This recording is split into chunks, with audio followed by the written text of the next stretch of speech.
At a very young age, I was always fascinated with the paranormal. And when I turned about 10 or 11, my mom started buying me tons of paranormal books and magazines.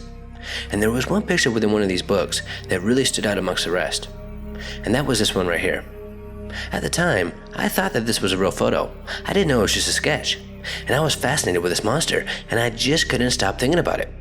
Some nights, I couldn't even sleep as I was convinced that this monster was in my backyard.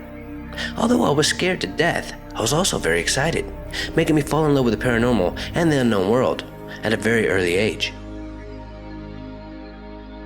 On September 12th, 1952, a group of boys spotted a very odd, reddish-colored sphere hovering over a hill. Then they watched it disappear into the nearby woods. Now the boys had no idea what this object could be, so they wanted to go see if they could go find it. As they were getting closer, one of the kids' dogs started to pick something up, and it started to sprint ahead of the group. Then the dog started to bark like crazy, and then it started to yelp. So the boys ran towards the dog, hoping that it was okay. But then they saw the dog sprinting back the other way with its tail between its legs. It's like the dog came face to face with a ghost. Now as the boys started to get closer to the hill, they started to notice a very strange mist covering the ground, and they also noticed a very foul odor in the air. Then the two leaders of the group, Eugene and Neil, saw a big ball of fire, and this ball of fire was about as big as a house. Then they saw some very odd, bluish lights coming from the trees. And when Eugene pointed his flashlight in that direction, they saw a terrifying looking creature. They said that this creature must have been at least 6 feet tall, and it was moving towards them. The boys were frozen in fear. Now as this being was moving towards them, they noticed that it didn't appear to have any arms or any legs, and it wasn't walking, it was gliding. Now Eugene fainted right on the spot, and the boys went into panic mode. They grabbed Eugene and they ran away as fast as they could. Now not too long after this encounter, the boys were being interviewed by a reporter from the Braxton Democrat. The reporter, Lee Stewart Jr., believed that these young men were telling the truth. These boys were shaken and they were barely able to speak. Once everybody calmed down a bit, the boys took Mr. Stewart to the location of the sighting, and he noticed that there was an acid-like odor in the air. Then the boys took Mr. Stewart to where they saw the craft, and he noticed a large area of bent and broken grass, indicating to him that there must have been a large object that rested there. Now the newspaper called this creature the Flatwoods Monster, and the name stuck.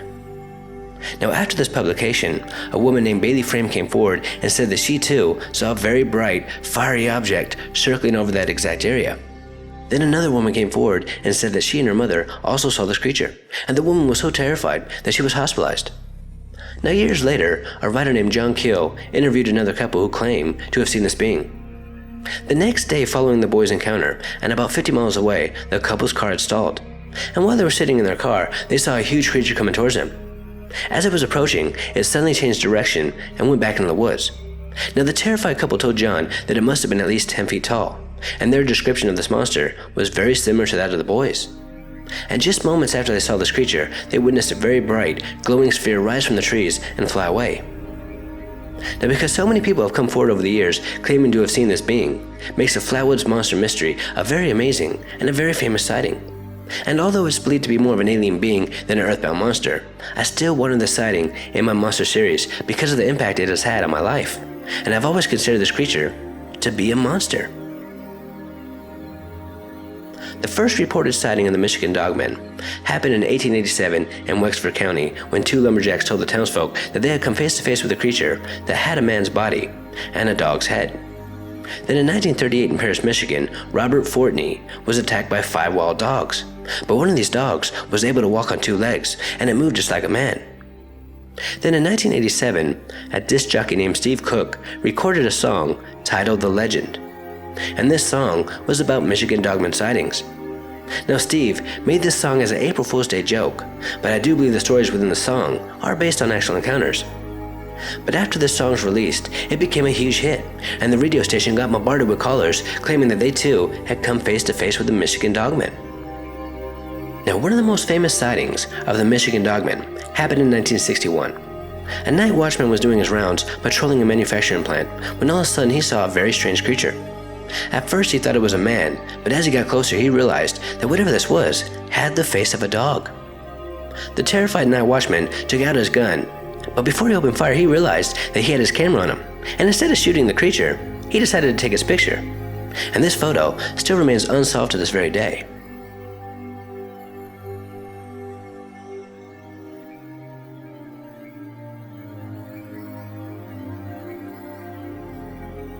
In the early morning of May 1955, a businessman claimed to have witnessed 3 reptilian-like creatures on the side of the road.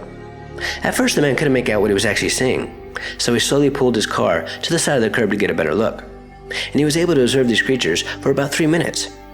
Now, during that time, he noticed that these strange beings were about 3 to 4 feet tall, were covered with green leathery skin, had webbed hands and feet, and also had frog-like heads. Now, once these, whatever they were, realized that they were being watched, one of these creatures grabbed what looked like a wand and held it over his head. Then this wand started to spark. Now, the businessman was scared out of his mind, and he floored it out of there. And the legend of the Loveland Frogman begun. Now, this is one of the most strangest encounters that I've ever heard of, and it doesn't end there. At about 1 a.m. on March 3, 1972, a police officer was traveling along Riverside Road, heading towards Loveland, Ohio, when he saw something that was going to change his life forever. The officer was driving really slow when he saw what he thought was a dog on the side of the road. Then the animal dashed in front of the cruiser, and the officer slammed on the brakes. The cruiser's headlights revealed a crouched frog-like creature. Then this creature stood upright and stared directly back at the officer before running away. The officer described this creature to be about 3 to 4 feet tall, and it had the head of a frog. Now, 2 weeks later, another officer, Mark Matthews, had an encounter of his own. According to the report, Officer Matthews was driving into Loveland when he spotted what he thought was an injured animal. So Matthews got out of his patrol car to remove the carcass. But then, this creature lurched forward, just like a frog would. Now, Matthew was really taken back, as he knew that there were no frogs that were that big. Then he realized he was looking at some sort of frog man. Then he got out his gun and started to shoot at it. Now, the creature, scared by the gunfire, quickly escaped. Now, over the years, there's been quite a few sightings of the Loveland Frogman, making this one cryptid that I'll be sure to keep a close eye on. In 1959, a family was driving slowly through the mountains near their home in Virginia, when out of nowhere, an ape-like beast started to attack their car. The daughter, who was sitting in the back seat at the time, was able to get a good look at this animal, and she said that it looked like a monkey. Now, just a couple days, and not too far away from this encounter, 2 nurses were driving home from work when they too were attacked by a very similar-looking beast. And this animal was so strong that it was able to rip the convertible top right off their car, and the nurses started to scream their heads off. And their screams must have frightened this animal as it fled back into the woods.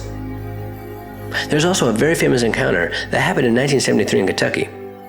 The locals started to witness some very strange animals. They said that these beasts looked like a mix between a monkey and a dog, and they also believed that these creatures were responsible for killing their livestock. Even a very famous cryptozoologist and author, Lauren Coleman, went to go investigate this case. And Lauren very strongly believes that these people are telling the truth, because these people were terrified. Then again, in 1979, there was another huge mass sighting of devil monkeys in Georgia. One eyewitness described it as the ugliest thing that she'd ever seen. She said it was like a monkey, but it had a bushy beaver-like tail and the face of a dog. Now, the devil's monkey phenomena is huge, and it's worldwide. Every year, there are hundreds of sightings of these creatures, and in 1996, we might have got some actual evidence. A woman named Barbara Mullins was driving on Highway 12 in Louisiana when she noticed an animal carcass on the side of the road. Now, as Barbara was getting closer, she realized that there was something very odd about this carcass, so she wanted to take a closer look. And lucky for us, she had a camera with her. Now, Barbara was stumped as she had no idea what she was looking at. She said that this animal was about the same size as a St. Bernard, but she knew it couldn't have been a dog because it had no paws. It was more like a half monkey, half dog-like creature, which is exactly what eyewitnesses described seeing after coming face to face with the devil's monkey. Now, over the years, many professionals have examined these photos, and some believe that it's nothing more than a dog. Some believe that it's a legendary chupacabra, and some believe it's an unknown species. Now, whatever the case may be, these photos have made a lot of people believe that there might just be things out there that are still unknown. And maybe some of these eyewitnesses are telling the truth.